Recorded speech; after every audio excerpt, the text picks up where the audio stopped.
And you're good to go. Great. Well, good afternoon, everybody. Welcome to this month's Arts Commission meeting. Today, the Arts Commission and Metro Arts staff are joining by conference call. In a moment, we will roll call of all members present. This meeting will be recorded and posted within 48 hours to Metro Nashville's YouTube channel. All action items voted on at today's meeting will be reconfirmed at the next in-person meeting of the committee.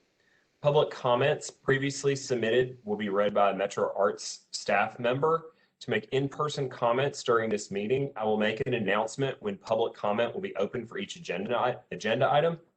At that time, Metro Arts staff and our ITS host will allow any attendees the opportunity to speak.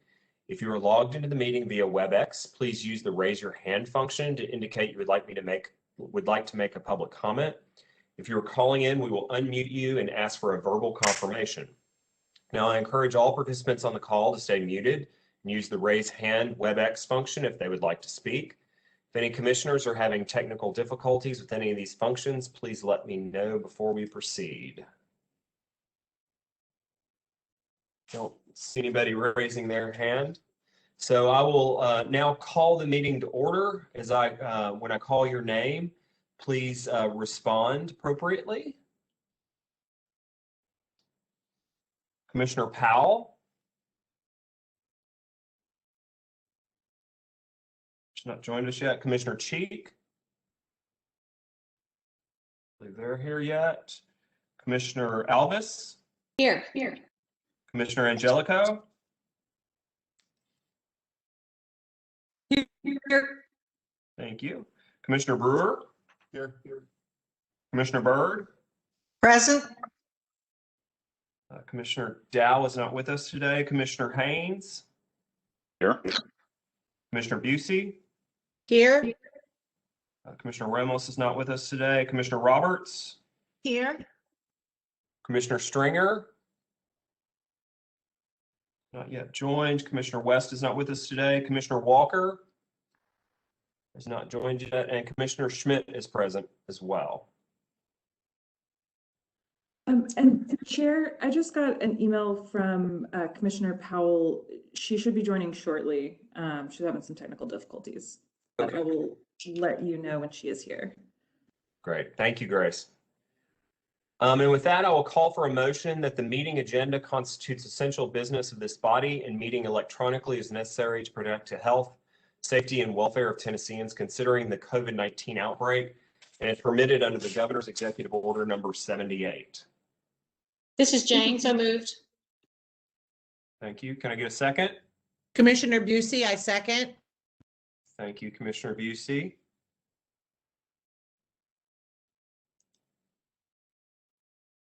Does anyone have any comments on this motion? If not, I will call the roll. Please respond when I call your name. Commissioner Alvis? Yes. Commissioner Angelico? Aye. Commissioner Brewer? Yes. Commissioner Bird? Yes. Commissioner Haynes?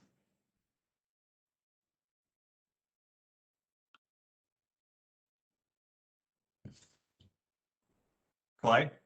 Yes. Thank you. Commissioner Busey? Yes. Commissioner Roberts? Yes. Commissioner Commissioner Schmidt votes aye. If any other commissioners join, Commissioner Stringer, are you here? I don't see you. Commissioner Powell, have you been able to join yet? I'm here. Okay, Commissioner Powell? Aye. Thank you. Trying to keep up with my rolling list here. Chair, David is also here, and I believe, Commissioner Walker is also here, and Commissioner Stringer is in the process of joining. Great. And Commissioner Walker, how do you vote? Here. Thank you. and is the call-in user Commissioner Cheek?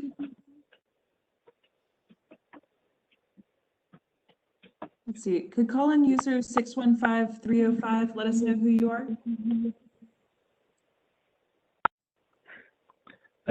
This is Ian. Oh, sorry, Ian. That's all right. Thank you. Um, Well, with that, the motion passes, and we are meeting electronically. Okay. Moving on, the first item we've got is the approval of the minutes. We'll now review the minutes from the last meeting on February the 18th. Do any commissioners have any questions or requested changes to the minutes? I don't see any hands raised. So This is Jane. I don't remember being absent.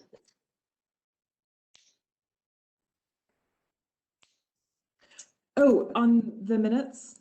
Yeah. I don't think will I correct- missed a meeting.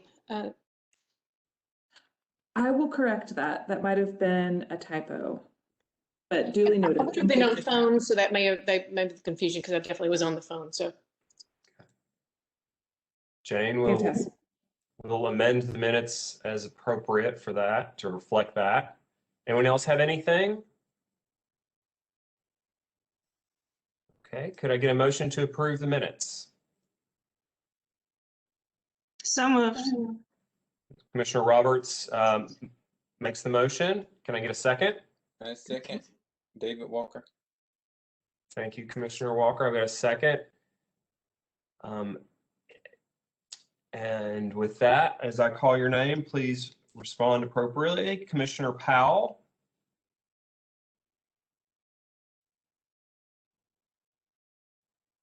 I apologize. Aye. Thank you. Commissioner Albus. aye. Commissioner Angelico. Aye. Commissioner Brewer. Aye. Commissioner Aye. Commissioner Haynes. Aye. Commissioner Busey. Aye. Commissioner Roberts. Aye. I do not see Commissioner Stringer yet. Commissioner Walker. Aye. Thank you. And Schmidt votes aye as well. And with that, we approve the minutes from 18th. We'll now be we're actually going to forego the arts in action this month, and we're going to move right into action item number 1. Public comment will be opened at the end of the presentation. I'm now going to pass the meeting over to Janine and Marissa for our presentation. Great, thank you so much. So we'll be presenting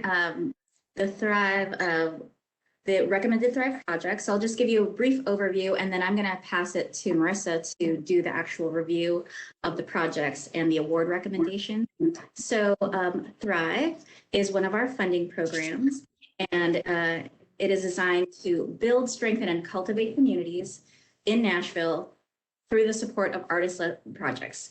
And the major goals of these projects, or the projects, encourage artistic and cultural experiences, community investment, and neighborhood transformation. So this is our community development grant, community development funding that is artist-led and initiated. Next slide, please. So the Thrive program reflects the Metro Arts mission to drive an equitable and vibrant city through the arts. This year, because of the pandemic, COVID-19 safety measures were required and were considered when reviewers were looking at the feasibility criteria. You will see some Metro departments and facilities listed as community partners, but they will not be paid by Thrive funds. They are just unpaid partners. Primarily the funds are used for direct artist payments and materials. If anyone would like to see the specific budgets of any of the projects, see Marissa for that. And then you should have been emailed a full list of applicants and scores prior to the meeting. So you can take a look at some of the projects that were proposed, but not recommended for funding due to their score from the panel. And with that, I'm going to hand it to Marissa. Thanks so much, Janine. We can go to the next slide. So we have these projects to present to you this afternoon. We have 6 projects that were recommended for funding following the community panels. We actually had 2 panels this year to review 19 submissions. The panelists all used identical rubrics to review each submission, submitted their scores, and then we standardized their scores and ranked them. And so you can see the rank here. You can see the request amount, the recommended allocation, and then the amount that that request was funded at. So we'll go through each of these projects in more detail in the following slides. We can go to the next slide. So the first project is called Andrew, A Boy Called Hare, and the Edgehill Polar Bears use their superpowers to solve their community's problems, creating a viable and equitable community. This project is presented by Agnes Scott, who's the project lead, and Sarah Krogman, who will be the lead artist. Their proposed community partners are the Metropolitan Development and Housing Agency, Progressive Missionary Baptist Church, Jefferson Street Sound Museum Management, and they estimate 100 participants in this project. We can go to the next slide. So this project is a graphic novel project that will use a community engaged collaborative graphic novel. The beginning of the novel will be written and presented, and then the Edgehill community will be asked to write the ending to the unfinished graphic novel. They'll submit different ideas through a submission process. And the theme will be restoring their community beyond its pre-coronavirus state. So the main characters are Andrew, who has superpowers, and the Edgehill Polar Bears are engaged in the story as well. The model will serve as a catalyst to spur collaborative efforts across Nashville. And their proposed award amount is $9,500. And I do believe they'll be distributing the graphic novel, some printed, and then it will also be available virtually. We can go to the next slide. So the next project is 7, a contemporary exploration of fatness and blackness. This is presented by Jennifer Whitcomb-Oliva, who's the project lead and the lead artist. The proposed community partners are Fashion is for Everybody, Kindling Arts Festival, and Abrasive Media. And the estimated participants are 125 individuals. We can go to the next slide. So this is an interdisciplinary performance and film project that confronts the intersection of blackness and fatness through the lens of the 7 deadly sins and the 7 heavenly virtues. It will discuss topics including mental health, sexual health, spirituality, especially as they uniquely relate to Black women and female identifying community members. It'll feature original poetry and contemporary choreography. It will also include theater, story circles, and it will be filmed. And its proposed award amount is $9,500. We can go to the next slide. So the next project is our Madison Seed Library. This is the one public art project that has been recommended for funding by the panel. This is presented by Cybele Elena, Ellen Schlabach, and Miriam Spire. Cybele and Miriam were both involved in the Madison On My Mind project that happened last fall, and you can see some photos of them here on the right at Madison On My Mind. The proposed community partners are the Nashville Public Library Madison branch, the Nashville Food Project, and Trap Garden, and their estimated participants are 1,000 or more. We can go to the next slide.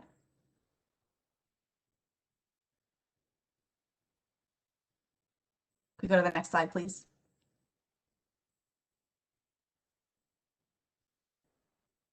Is it not showing up?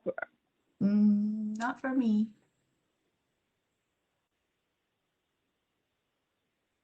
Are you looking for the second Yeah. Madison Seed Library or the next project? I see the Madison Seed Library. Okay. I see Madison as well. Okay, now it's here. Sorry, I'm not sure why it wasn't showing up for me. Apologies all. Okay, so Sometimes here's there's a delay. It's okay, yeah. So the project summary is what I see now, and hopefully that's what you all see as well.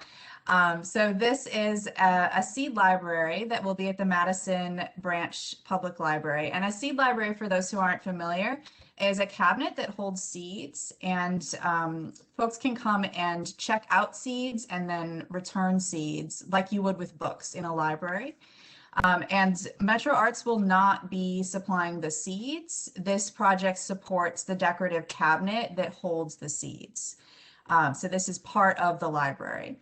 And the Madison Library does not currently have a seed exchange. Other library branches do, and so this funding would allow them to make that happen. So the project will include an artfully painted color-coded cabinet that will house the seeds. It will also include three-dimensional vibrant signage and a hand-illustrated educational booklet that will be available in both English and Spanish. And this will be a permanent installation at the Madison Library. They will be responsible for maintenance and removal should they ever decide to remove it. The proposed award amount is $9,500. We can go to the next slide. And so again, here's just some more information about the public art components of this. It will be at the Madison branch. It will be maintained by the Madison branch library, and it will be permanent unless they decide to remove it. And we have some additional work samples from the artists here. You can go to the next slide. Great, so the next project is Notes for Notes, the podcast. This is presented by Ashley Kearns with Notes for Notes, which is the project lead, and Will Flores, who's the lead artist. The proposed community partners are the Boys and Girls Club of Middle Tennessee, and they estimate 400 participants. You can go to the next slide. And so this will be a podcast that will feature a young musician's perspective on the music industry, creative process, and the role that music plays in our lives. It will celebrate a diverse range of musical tastes, opinions, and introspective experiences from both accomplished and up-and-coming artists, producers, industry professionals, and Notes for Notes members. The proposed award amount here is $8,550. Great, and the next project is called Power of Voice. This will be presented by Cameron Mitchell, who's the project lead and the lead artist. Their proposed community partner is Southern Word. They estimate 10 participants, and I do believe this is part of a film project as well, so that may be the in-person participants. Then they're expecting a wider outreach once it's presented on film. We'll go to the next slide.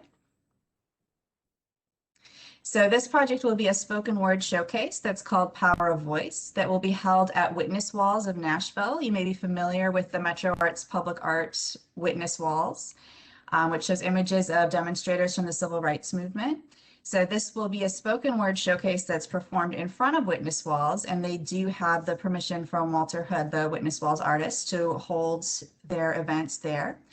And this will highlight different areas of Nashville and different individuals of different ethnicities, genders, and ages about the performance of spoken word poetry and its influence within the North Nashville, East Nashville, and South Nashville communities. And their proposed award amount is $7,890. We can go to the next slide. And then finally, we have the Jfrs online music program at Bellevue Community Center and Metro Parks Music. This is presented by Jamal Dotson, whose performance name is Jfrs.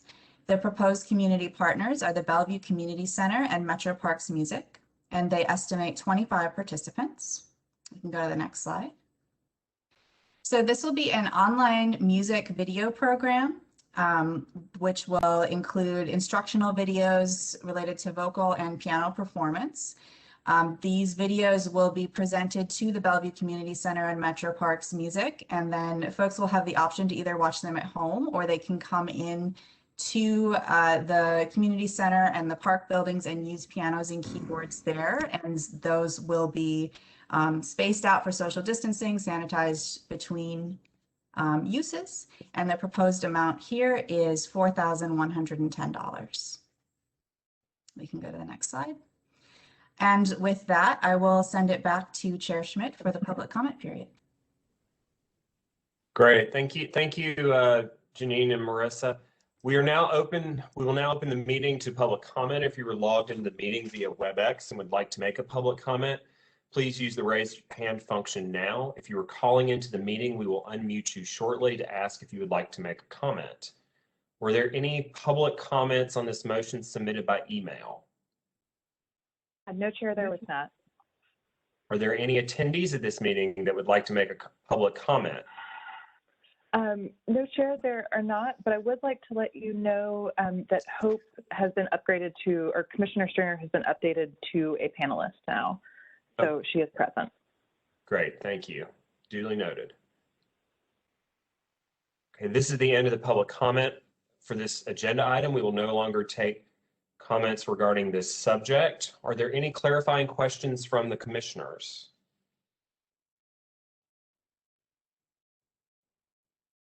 I don't see any hands. If not, then I'll open it for a motion. Commissioner Move Schmidt, approval. This is Jane. I will second Jane's motion. This is Mattia. Thank you. Commissioner Alvis makes a motion to approve and Commissioner Powell seconds that motion. Any further comment from anybody? Hearing none, we'll take the roll. Commissioner Powell, Aye. Commissioner Alvis, Aye.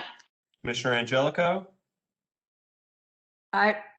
Commissioner Brewer, Aye. Commissioner Bird, Aye. Commissioner Haynes, Aye. Commissioner Busey, Aye. Commissioner Roberts, Aye. Commissioner Stringer,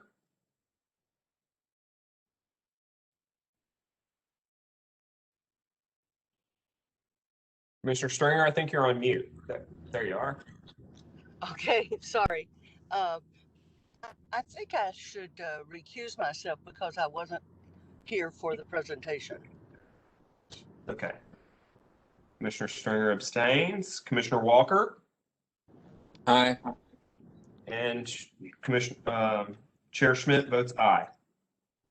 With that, the fiscal year 21 Thrive Cycle 2 funding is approved. All right, we'll now move on to action item number 2, which is the PAC member nominations. Public comments will be opened at the end of the presentation. I'll now pass the meeting over to Van. Hello, everybody. I am thrilled to bring you 2 new PAC member nominations. We have 2 vacancies, Thursday, tongue twister, on Public Art Committee right now. One of those vacancies is because we now have the fabulous David John Walker as a commissioner, so he's no longer on our Public Art Committee. And the second vacancy is an individual, Paul Collins. He's a local artist, and he decided not to renew his term because he felt like he was at his personal capacity, which of course we honor and understand, especially this last year and a half. So we have 2 very exciting, highly qualified individuals to bring to you today for a vote. And I will say our Public Art Committee was very enthusiastic when we gave this presentation to them. So I hope you all share that enthusiasm. Grace, we can go to the next slide.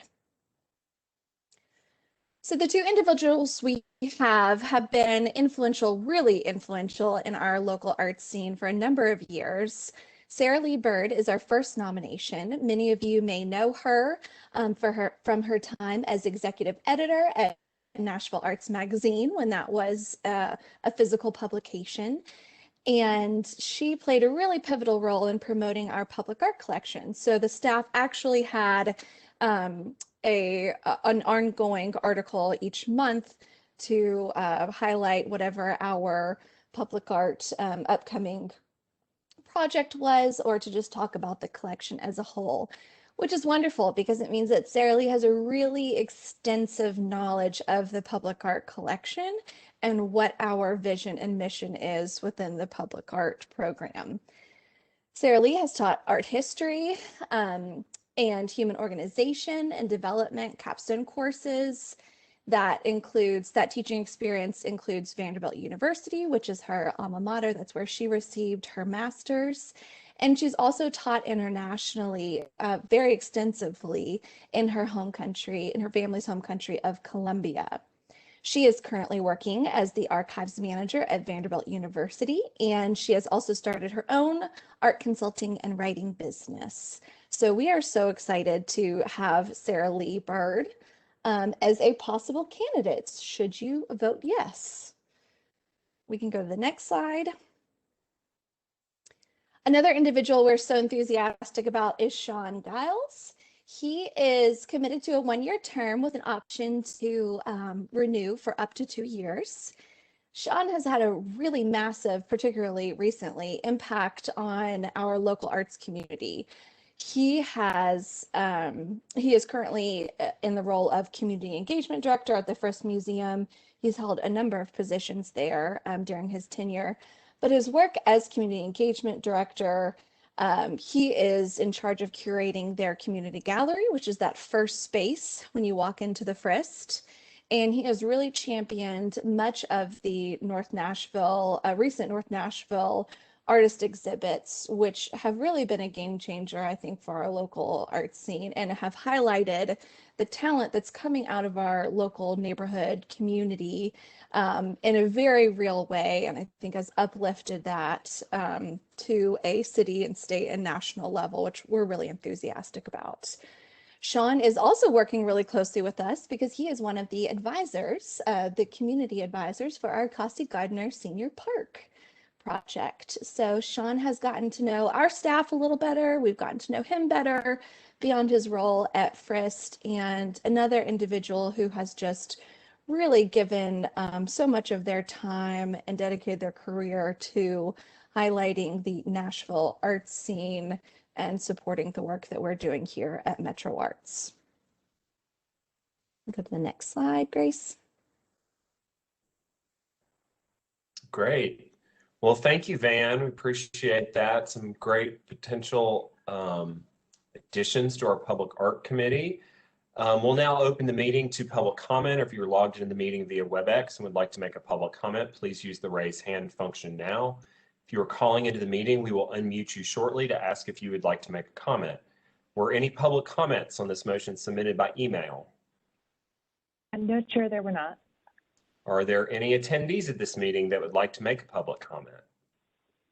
No, there are not. Great, thank you. That is the end of the public comment for this agenda item. We will no longer be taking comments regarding this subject. Are there any clarifying questions from commissioners? Seeing none, I'll open it up for a motion. This is Jane. I move approval. This is Ellen. I second. Great, thank you. We've got a motion to approve Sara Lee Bird and Shawn Giles for their respective terms on the Public Art Committee. Any further comment from any commissioners? Seeing none, with that, I'll take the roll. Commissioner Powell? Aye. Commissioner Alvis? Aye. Commissioner Angelico? Aye. Commissioner Brewer? Aye. Commissioner Bird? Aye. Commissioner Haynes? Aye. Commissioner Busey? Aye. Commissioner Roberts? Aye. Commissioner Stringer? Aye. Commissioner Walker? Aye. And Schmidt votes aye as well. With that, we approve our new Public Art Committee members. Thank you for that. Thank you. Moving on to the next action item, which is action item number 2, the Costi Gardner Senior Park Project Scope. Public comment will be opened at the end of this presentation, and I'm now going to pass the meeting over to Van. So speaking of Costi Gardner Senior Park, we have some really exciting updates to share with you today. And I will give Trey all the praise for this work. He has put so much due diligence into this and thoughtfulness and innovation into this project. And we're so excited to begin to see the fruits of that labor. So just to recap, Costi Park for short is located along Jefferson Street. The budget for the public artwork is $50,000, and that is from our temporary art funds. The scope includes murals, 2D, 3D, or multimedia work. However, we do acknowledge that this site is really primed, most likely for a mural or 2D work. However, we are open to other things should the selected artist suggest something else. We do intend for this to be a rotating artwork, so that is very nuanced, and it's a pilot model for our collection. So this first installation, we anticipate lasting up to 24 months. Again, I think a lot of that has to do with what our final media is. I'll go to the next slide. So here's a detailed construction rendering of the wall, which is erected already. you'll see to the left, there will be a historical marker and some information about Jefferson Street, North Nashville history, in addition to the park's namesake, Gussie Gardner Jr. And then to the right will be our mural or multimedia artwork display. So you have a point of reference for that. We can go to the next slide. So Trey has worked really closely with a dynamic group of community advisors. So this includes artists from the neighborhood, representation from the major educational institutions such as Fisk, TSU. We also had a student from both schools present, so they got to be part of that, which was really an exciting opportunity. We've also had citywide arts leaders, like I mentioned. Shawn Giles was one of those individuals. And then we had our project partners at parks. So this group really kind of existed as a think tank and helped us as thought partners make some critical decisions about the RFQ. One of those big decisions was around project goals and visions. So Trey created a really dynamic, he did an a virtual in-person meeting with this committee, and then developed a wonderful survey. And everyone was able to kind of respond to some project-specific questions and to share more in depth their perspective with us. And then we've distilled that into the following project goals and visions. And so that includes multi-generational representation. That was something that kind of came to the surface again and again through our community engagement. So with that in mind, you know, that really means the project should connect multiple generations in this community. And while the history of this community is extremely important, it's equally as important to inspire the future generation and speak to current environments and community issues with equal importance. The next goal is historical content and context. So this project should serve as an opportunity for the community to explore the historical narrative and legacy of this very site. Next is promote and inspire community wellness. Again, this is a theme that we saw come up early on in the project, and then again with the advisory council. And with that in mind, we hope that the project educates and it inspires the greater Nashville and North Nashville Jefferson Street community through a lens of wellness. So when we say wellness, we mean that in a really holistic sense. That's both physical wellness, but also financial wellness, community wellness. We're really looking at cultivating and celebrating a thriving neighborhood. We also want this to be a space for gathering. Ultimately, this is a space that belongs to the community, and the final artwork should be a reflection of that community. The artwork should become a backdrop for gatherings and community conversations of all kinds and should really welcome you into this space. So it is a dynamic space. If you haven't driven by it or spent time there yet, I encourage you to do so.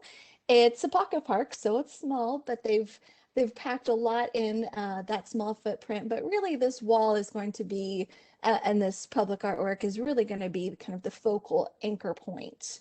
So we know that that's an important thing to consider when we're looking at artist selection and final design. And finally, partnership and programming is really essential to the success of this project. So this is an opportunity for us to partner with a number of stakeholders along Jefferson Street, North Nashville, and the broader Nashville community. We are seeking to commission an artist or artists, because we are open to artist teams, who can engage the community through innovative programming at the site and work closely with local partners. So part of the application does speak to that willingness to engage with partners and excitement around programming and that sort of work. So we do imagine a portion of the budget will go to partnership and programming efforts. We can go to the next slide. So in addition to those project goals, the advisory council also helped us make some final definitive decisions around eligibility and who should be eligible to apply for this first project. So we determined, of course, a professional artist or artist teams working or living in Nashville, Davidson County. So we did determine that we want this to be a hyper-local call to artist. We recognize that there is a wealth of talent, not just in that neighborhood and larger community, but across Nashville. And so we know, because we have this really strong emerging mural practice and visual arts community, that we're going to get a lot of really quality applicants just within the Nashville-Davidson County area. As I mentioned during the last slide, these goals for the project have been distilled into a series of short answer application questions that are going to help us identify which artist is best for the job based on not just their work examples, but their responses to these contextual questions about what their values are and do they align with ours and what we're trying to achieve with this project.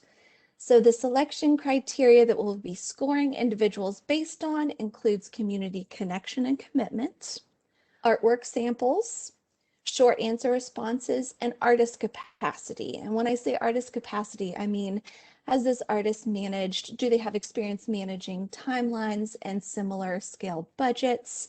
We know with confidence that they're going to be able to execute this in a really seamless way. So the call has actually opened.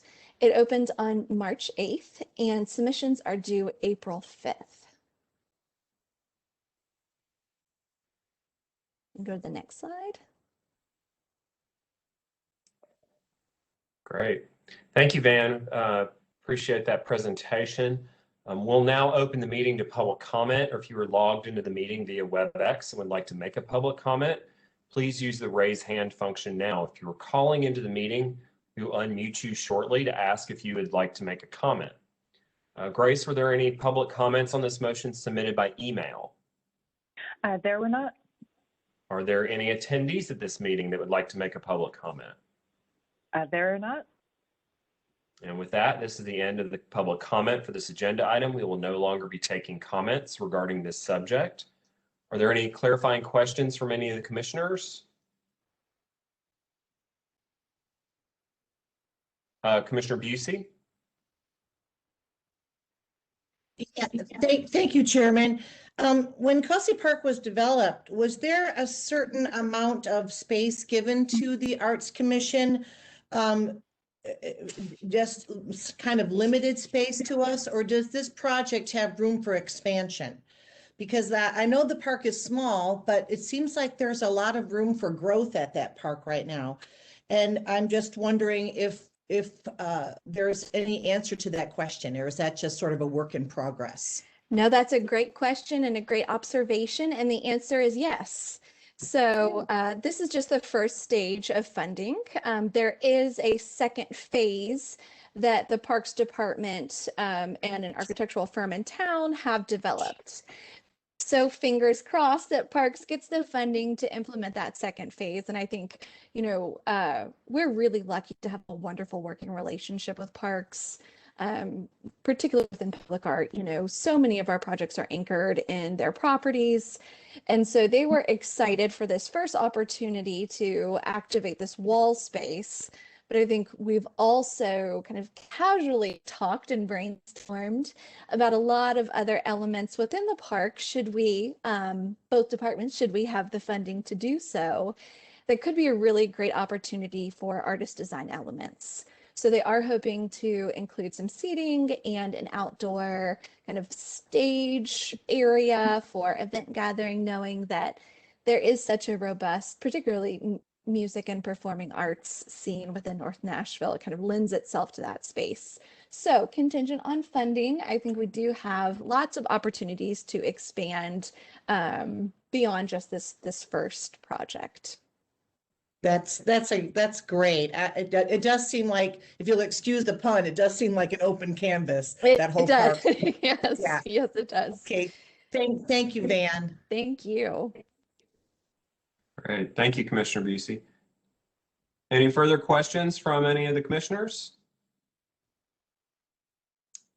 Hearing none, I'll open it up to a motion to approve the Kasi Gardner Park canvas project. Scope, excuse me. Go. This is Commissioner Busey, and I vote to approve. I move the motion forward to approve. Excuse me, Chair. Thank you. I've got a motion to approve. Can I get a second? Bird will second it. Thank you, Commissioner Bird. Any further comment or questions from any of the commissioners? Hearing none, please vote when I call your name. Commissioner Powell, Aye. Commissioner Alvis, Aye. Commissioner Angelico, Aye. Commissioner Brewer, Aye. Commissioner Bird, Aye. Commissioner Haynes, Aye. Commissioner Busey, Aye. Commissioner Roberts, Aye. Commissioner Stringer,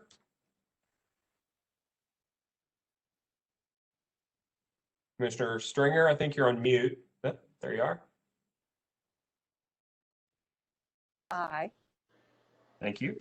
Commissioner Walker, Aye. and Schmidt votes aye as well. And with that, we approve the project scope. Thank you all very much for that. Moving on to our next agenda item. It's action item number 4. This is the CARE Board training recommendation. I'm going to turn it over to Paula. Thank you, Chair Schmidt. And I'm going to ask Grace and Janine to jump in here with me. If you can go to the next slide, please. So as you may recall, when we met last month, I mentioned that the CARE Committee for Anti-Racism and Equality, we've been working with our training working group, one of our subcommittees, to develop a agency-wide training for commissioners, staff, committee members to go through so that we all have the same shared language as it relates to anti-racism and equity. And so the initial point of contact was with Crossroads, as many of us have gone through their training. And so it was a number of conversations back and forth between Crossroads about the training that they offer and how would it best serve us as an agency as a whole. And they recommended another piece of training, thank you, that it's called Everyday Feminism. Oh, it's by Everyday Feminism. It's on their website. I think Crossroads is actually the ones who developed it. And it's called Beyond Diversity, How to Build a Truly Anti-Racist Organization. It's a 2-hour video and it's available on demand. It's $45 per person, but there is a group rate. I think for up to 50 individuals, the cost is $500 to watch the video. And the funding will come from the MCI budget, and so it won't necessarily impact our overall budget. It's not that big of a line item. So we basically will ensure that by watching the video, we will make sure that we recognize how our organization may have some issues in terms of maintaining racial inequity and racial inequality. And so it will provide us with some solutions, and then it will also give us practical pieces that we can take back, not only to the Arts Commission as a whole, but then to other organizations that we're a part of as well. Next slide, please. So the goal is that it becomes a standard practice for Arts Commission, for commissioners, committee members, and then the staff, as I mentioned. We would obviously have the same language and structure, and it will create an initial foundational practice. Please note this is just for, this does not exclude any previous trainings, and it doesn't preclude further training. So it's an opportunity for all of us to have a unified voice in this equity work that the Arts Commission has committed to. Next slide.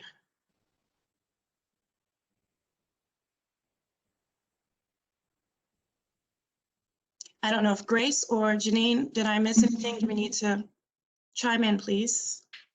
Nope, that was a great summary. Thank you. Okay. Yeah.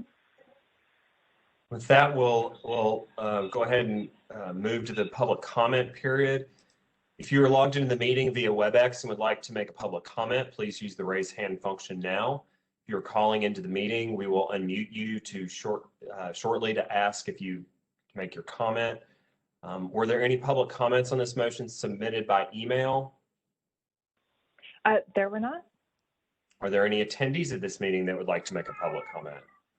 There are not. That's the end of the public comment for this agenda item. We will no longer be taking comments regarding this subject.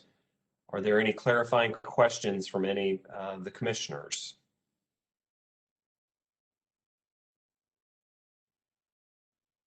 Don't see any hands raised. Ellen has had her hand raised. Oh, I'm sorry. I didn't see you. Commissioner Angelico?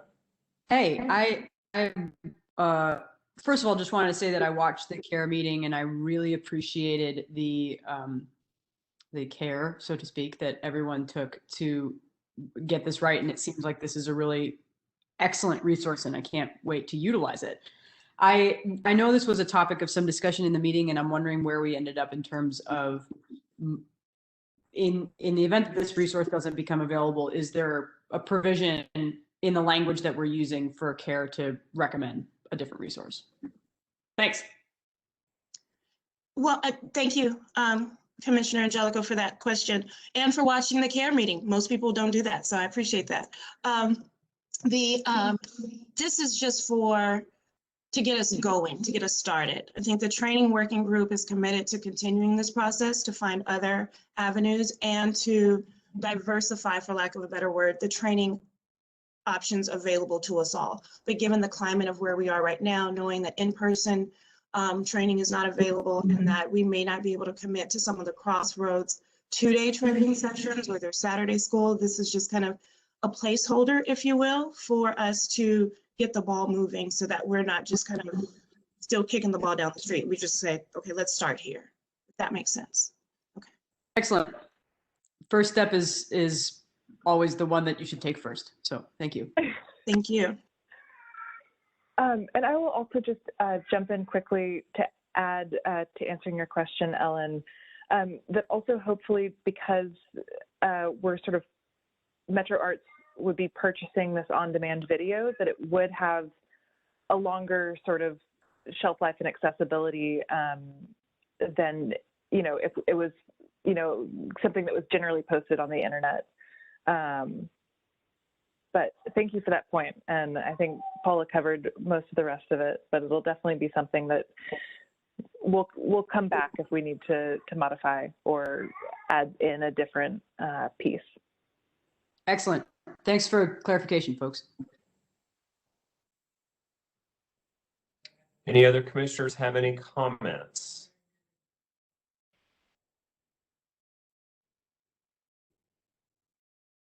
The only comment I would make I want to say very much, I sincerely appreciate the amount of time and effort that Commissioner Roberts especially has put into working with the CARE group and all the work that those individuals have done. The one thing I would ask for people I know this is kind of a first step, I want everyone to keep in mind that these resources, there is only so many hours in the day for us to, us as a volunteer board, for us to focus on this. I think the resource is helpful. This is a recommendation and encouragement, not necessarily a requirement of all of the board members or the staff.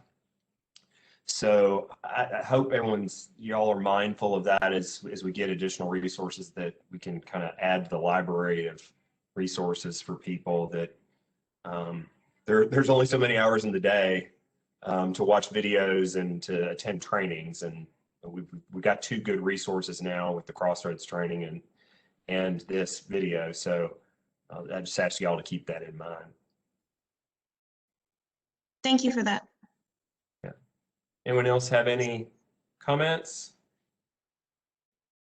With that, I will open it up for a motion to approve the Beyond Diversity video as the first resource for training and onboarding of commissioners, committee members, and individuals within the agency. by the first month of service as a standard practice going forward. And all current commissioners would also be strongly encouraged to view the training. Motion to approve. This is Commissioner Haynes. Thank you, Clay. Do I have a Walker, second? second. Thank you, David. Got a motion and a second. Any further comments? I will say, let me just jump in real quick, that this part of this training for onboarding new individuals would be a part of the current onboarding practice that new commissioners go through when they come to the agency. So I just want to make sure that it's not in addition to, it's part of the training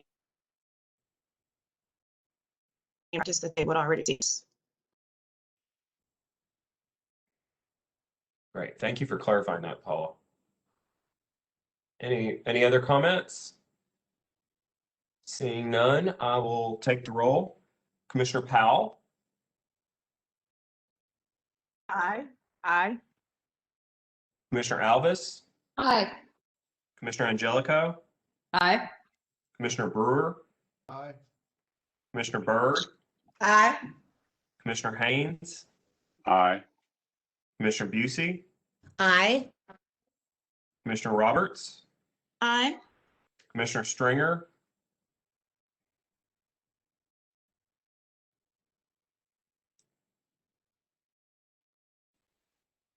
Hope. Commissioner Walker. Aye.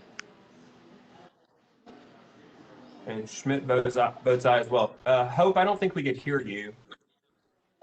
I'm back on now. Sorry, my audio went off. I vote aye. Thank you.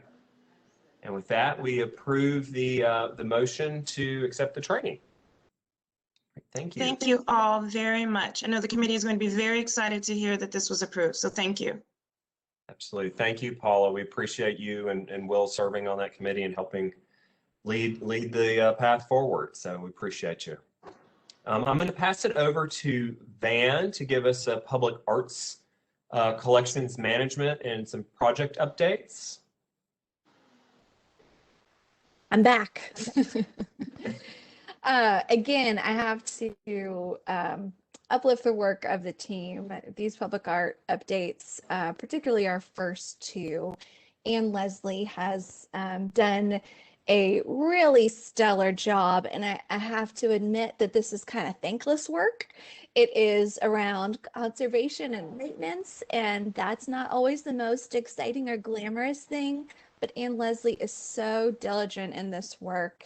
So I'm really excited to share these updates with you. We can move to the next slide. So collections management, we can move forward. So this is one that I know a few of our commissioners have inquired about, and we're excited to report back to you today about. It's the Styx lighting improvement. So the original lighting mechanisms that are in ground at the Styx site have been damaged. Some of that damage is due to the actual landscape design within the circle. So we're glad that all of that foliage and those plants are thriving. However, they're thriving so much so that they broke our lights. So we are troubleshooting that right now. And we do, the area around Styx, as everybody knows, has changed substantially since it was first installed too. So in addition to the lights not working, I think even if they were, we would still want to kind of amplify our lighting efforts, because I do think the piece is getting lost now that it has to compete with fabulous things like the Westin Hotel. So with all of that considered, we developed an RFP for a professional lighting designer. This is the first time we have worked with a lighting designer, and I will say it's been a really positive and helpful experience. We awarded a lighting designer an architectural firm, which is HGA Lighting. They're out of Minneapolis, Minnesota, and we've specifically been working with a fabulous and really talented designer, Tao Ham. So you'll see on the left that Styx during the day and at night. And again, there's just just so much backlighting, so much action happening around that site. When it is dark, this beautiful, really high impact piece just kind of gets lost in the noise. So we are hoping to remedy that. We can go to the next slide.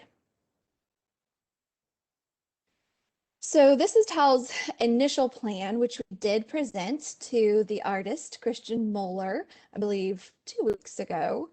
And what we're really trying to dig down on conceptually is exploring how we light and define the horizontal plane of each stick.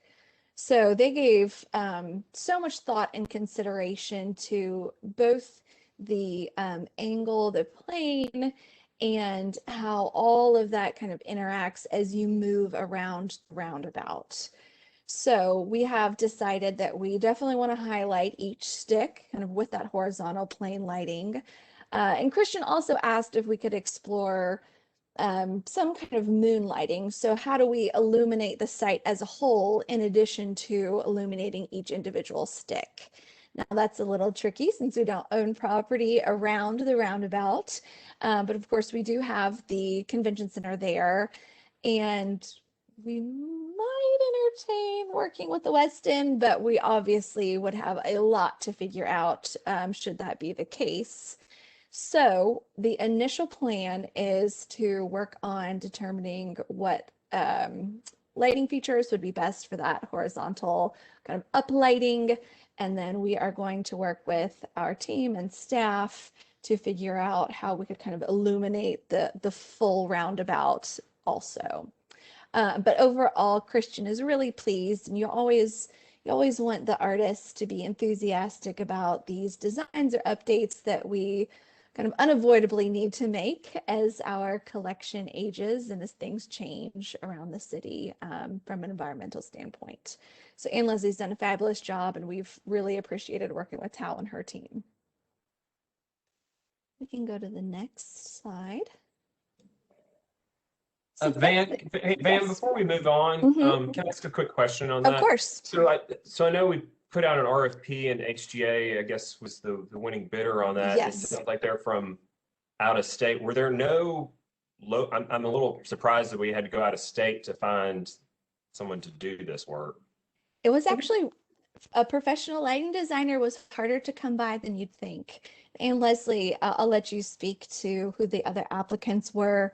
But HGA really had, I would say, the most flexible, robust, and budget conscious proposal of everyone we reached out to. And we had worked with Sheila Dalbarton and a number of other architectural firms. We reached out to a lot of the design community in Nashville asking for recommendations. And so that was one of the firms that was recommended. But yes, we learned very quickly a professional lighting designer is hard to come by. It's a fairly small community of professionals who do this and experts. And Anne Leslie, I'll let you add anything else since you are really the brains behind the operation.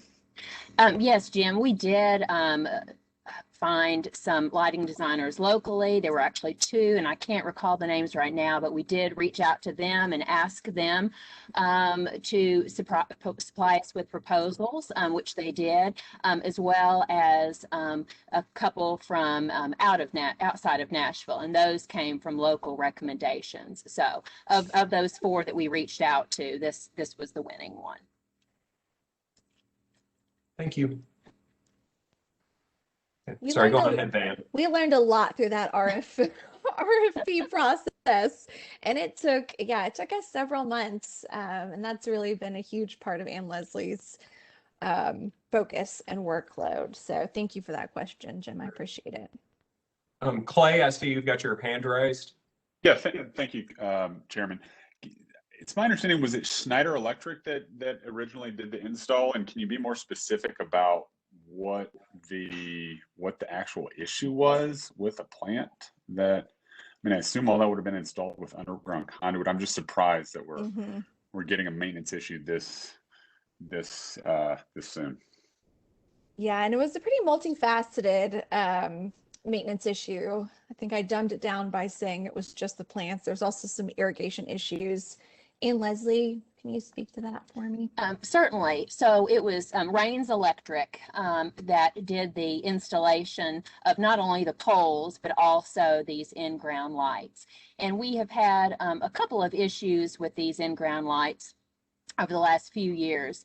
There has been some water intrusion in several of them, but then Van, mentioned the landscaping issues, and a lot of that is due to the meadows, the very planned, we had a landscape architect that worked with Christian Muller, our artist, and there was a meadows effect that has always been planned, and it has just matured over the years. And I don't know if you saw it in the fall, but it actually got up pretty high to about 5 feet in places. So it really was kind of taking over the lighting and lessening the impact that those lights were having. And I will say, the issue of overgrowth in this site, I think it's a tricky one, and it's one that we just have to find that happy medium, knowing that and Leslie can't go out there and trim things once a month. We do have a contract for on-site maintenance and landscaping that just has its limits because, of course, feasibility. We can't have somebody from a budgetary standpoint, we just can't have somebody out there on a monthly basis. So we do seasonal maintenance to the site. And I think we've also learned in working with Tao and her team that lighting is one of those things that technology moves and changes really quickly. So I think decisions we made in 2016, and also based on budget at that time, because Styx it is a large scale project, and we had a lot of installation challenges with bedrock, and so that did eat up some part of our budget. And now we have an opportunity to kind of go a little bit bigger as far as impact goes in lighting this site. And Christian's really excited about that because that had been his initial plan and hope, although the budget at the time did not allow for that. But because we do have this opportunity to use some maintenance funds towards fixing and addressing this lighting issue, I think we see this as an opportunity to kill multiple birds with one stone, and kind of one comprehensive effort to get this lighting right, and to also make sure that whatever we do invest in is going to be the long-term fix, that we're not cutting corners or making decisions based on what's going to work now. And I think working with a designer has really been a game changer in that sense. We're not working with somebody who reps a specific product or has kind of a personal preference or fiduciary preference to a certain approach. So for example, how we're going to troubleshoot some of that landscaping overgrowth is actually mounting whatever lighting replacements we do choose that are at the ground level. We're going to mount those on concrete stands. So they're going to be raised up off the ground. That's going to give us a lot of relief from the irrigation flooding issue, and also the plants just completely taking over the lighting and muffling that experience, that visual experience as well. Great. Thank you. Any further questions from any of the commissioners? And we're running up against our time allotment, so I want to be mindful of that. Van, what's the next So our next update is our Conservator Report. So this is a follow-up to a 2018 council requested report. Metro Arts developed an RFP for a professional art conservator, and we did that with assistance from the Bloomberg consultants through a grant the city of Nashville received from Bloomberg a few years back. The goal was to have an assessment and cost estimate for certain high priority Metro-owned artworks, and to have a conservator on contract for public art program needs. So the Metro-owned artworks that they were looking at are not part of our public art collection. These are assets that were taken on before our program existed, but have now kind of weathered and have had really long lifespans in outdoor spaces. So they do need a little TLC. But again, this conservator has also been incredibly helpful in maintaining our public art program needs as well. The award was made to Smith Art Conservation, and they are working on a report that they have submitted a draft version to us, which we are sharing with our colleagues in other departments who oversee and own those assets. And I'll say one great example of how beneficial it's been to have a conservator on contract was, of course, the devastating Christmas Day bombing. And we have a number of art in public places and public art percent funded projects that were within that bombing footprint. And so to have a professional that could kind of quickly come in, assess the any possible damage that could have structural or aesthetic damage that could have occurred was really fabulous. So they looked at the courthouse and the glass carvings, the historic glass carvings that are located there. Of course, witness walls, and then the founding of Nashville, which you'll see at the bottom left, which was actually the closest to the bombing site. So that is another space where we'll continue to keep you updated. Great, thank you. Then our last project update, is that me as well, Grace? Yes, it is. So final two, Art Lending Library. Again, just to refresh our memories, these are our artwork acquisitions from Davidson County artists. They're all wall-hung works. We purchased 60 of those artworks for our pilot project that we're working on in partnership with the Nashville Public Library. And anyone with a library card will be able to check out an artwork for a period of up to 3 months. So we're very excited about this. We can go to the next slide. We just wanted to share with you some of the design renderings. So we have been working with the library and our amazing art handlers, Duncan McDaniels of Art Up Nashville, to develop artwork display plans for both branches. Both branches have a totally different physical footprint, interior footprint. So we're working on kind of two different models. This is our gallery wall model.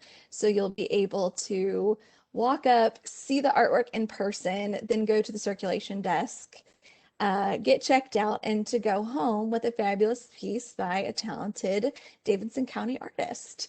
We're also developing a series of short artist interviews and storytelling videos for our website and social media. We've come to realize that there's some really dynamic stories, and these artists really kind of reflect our agency's mission and values and goals. So we're excited to share those stories with individuals too. Go to the next slide.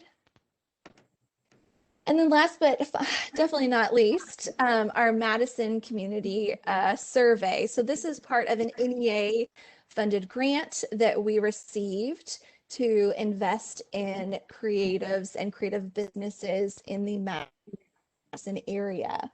So this survey is the kind of second part of what we call Madison on My Mind. So we had that outdoor drive-through showcase, which was wildly successful. That was at the beginning of December. And now we've created this survey targeting arts communities, the artist community, and creative businesses in Madison. We're so proud to share that we have both English and Spanish versions. We recognize there is a large Spanish-speaking population in Madison, so that has been part of our equity work through this project, is really reaching kind of beyond the folks that we know and the usual suspects, but to really engage communities that we don't have as strong of a relationship with. We've distributed through the art schools, businesses, the Chamber of Commerce, Arts and Business Council has helped us. And of course, we're doing an aggressive social media push. This is going to be open for 2 months, and the goal is to really understand the Madison arts ecosystem and figure out how we can aid and introduce new resources that speak to the needs in this neighborhood. So if you know of any creative businesses or artists that reside in Madison, please share this opportunity with them. Again, it's on social media, but the link is also at the bottom of this slide. Great. That's it for me. Commissioner Haynes, I see your hand raised. Do you have a question on one of these? I'm sorry. Okay, thank you. Anyone have any questions on any of the projects that Van raised? Okay, hearing none, I'm going to kick it over to you, Janine, for the program and project updates on the strategic funding.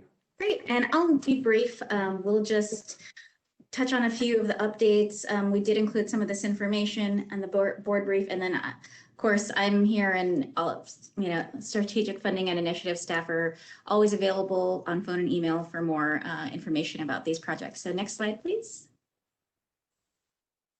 Great, so we just wanted to briefly update you on the grants process so far. We had 55 applications this year. All grantees who received grants last year were able to apply, and we did get a new applicant, which is great. Funding requests have increased slightly, so about 21%. So this has been a trend of requests increasing year over year. And I think, yeah, let's go to the next slide. Great.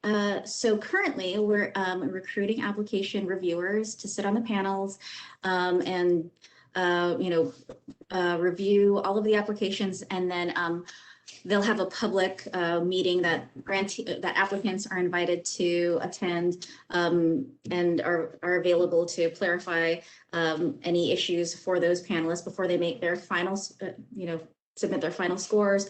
And then those scores will create the ranking of all the applications, and then that'll inform the allocations process.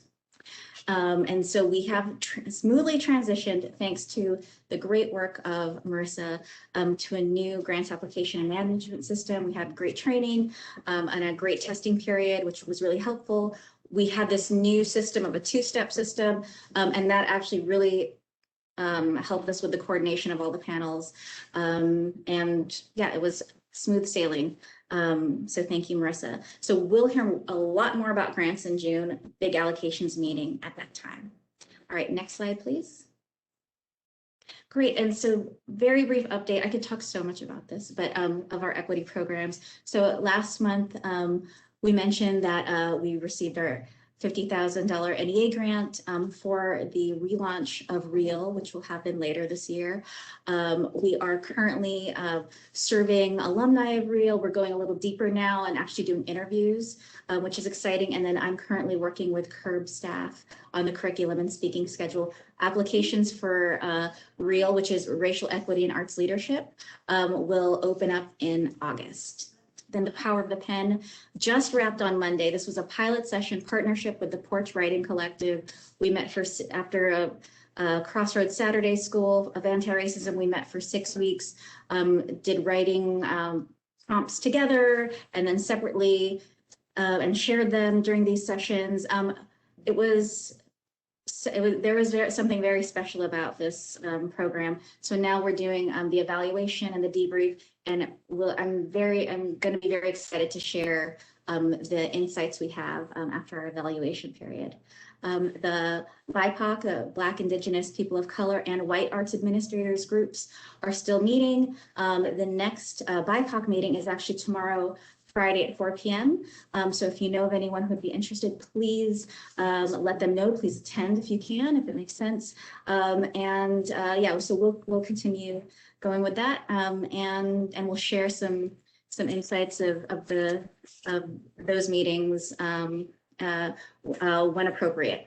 So that's it for the equity programs. Can I have the next slide, please?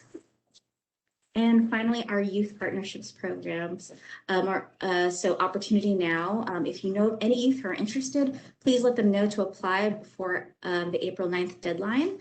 And yeah, Nicole, our youth specialist, is currently working with the site partners now and planning some really exciting projects for the summer. Restorative Arts in JDC and the Juvenile Detention Center is ongoing, and we're working on the FY22 guidelines now. You'll see a big presentation on that in the coming months. And then We have selected the Dial interns. Announcement will be forthcoming, and we're working with the site host to finalize projects. So very excited to talk about that later as well. So this is my final slide. So next slide. So we're really happy. Strategic Funding and Initiatives team works really hard. We're probably at max capacity, so we're very happy to welcome a part-time consultant named Natalie Alfaro Frazier to our team. So she'll provide program coordination for our team. She has a deep background in restorative practices, restorative justice, youth programs, grant writing and management, nonprofit development. She has a master in administration. So yeah, we're super happy that she's on our team. And that's all of our updates. So I will pass it back to you, Chair. Great. Thank you very much, Janine. Does anyone have any questions about any of that information? Don't see any hands.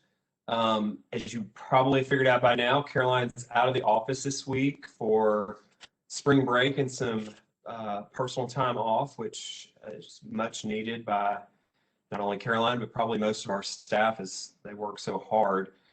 So if anybody wants any additional information, there is the board brief included in your packet from Caroline. But does any other commissioners have anything else they'd like to add to the meeting?